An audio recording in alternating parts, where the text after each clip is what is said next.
President Biden is about to sign into law a bill creating a new federal holiday to honor Juneteenth. That celebrates the day enslaved blacks in Texas learned they were free, June 19th, 1865. That was more than 2 months after the Civil War had ended and after 2 years after the Emancipation Proclamation. June Proclamation. Proclamation. June Proclamation. Proclamation. June Proclamation.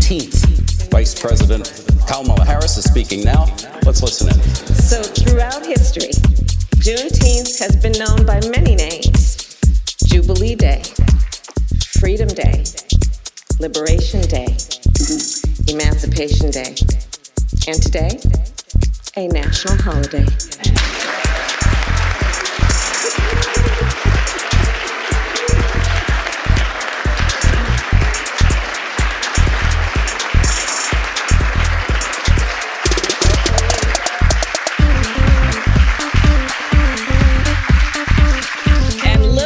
Across this room, I see the advocates, the activists, the leaders who have been calling for this day for so long, including the one and only Miss Soulful.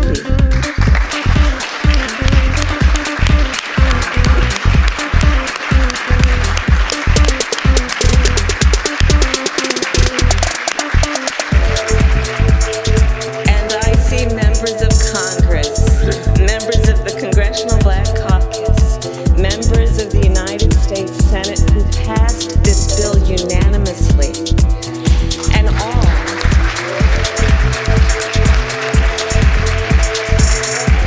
all of whom collectively were responsible for delivering this bill to the President's desk. And I thank you all. We thank you all, your nation.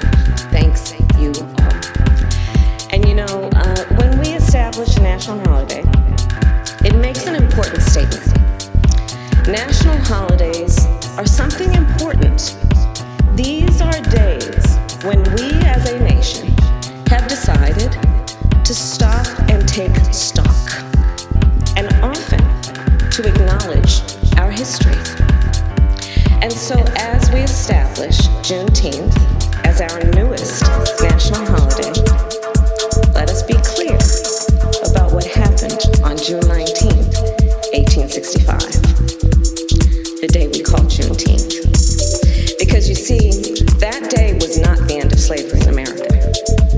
Yes, on that day, the enslaved people of Galveston, Texas learned that they were free. But in fact, 2.5 years earlier, the Emancipation Proclamation ended slavery in the Confederacy. So think about that. For more than 2 years, the enslaved people of Texas were kept in servitude. For more than 2 years, they were intentionally kept from their freedom. For more than 2 years. And then on that summer day, 156 years ago, the enslaved people of Texas learned the news. They learned that they were free, and they claimed their freedom.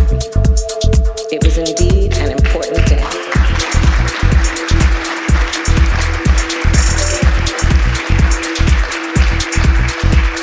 And still, let us also remember that day was not the end of slavery in America.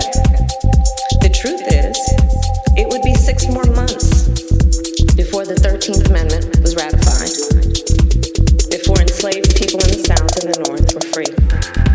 So as we commemorate the history of Juneteenth, as we did just weeks ago with the history of the Tulsa Race Massacre, we must learn from our history, and we must teach our children our history, because it is part of our history as a nation. It is part of American history. So let me end by saying this. We are gathered here in a house built by enslaved people. We are footsteps away from where President Abraham Lincoln signed the Emancipation Proclamation. And we are here to witness President Joe Biden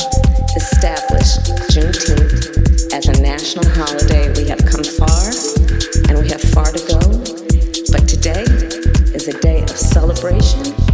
It is not only a day of pride, it is also a day for us to reaffirm and rededicate ourselves to action. And with that, I say, happy Juneteenth, everybody.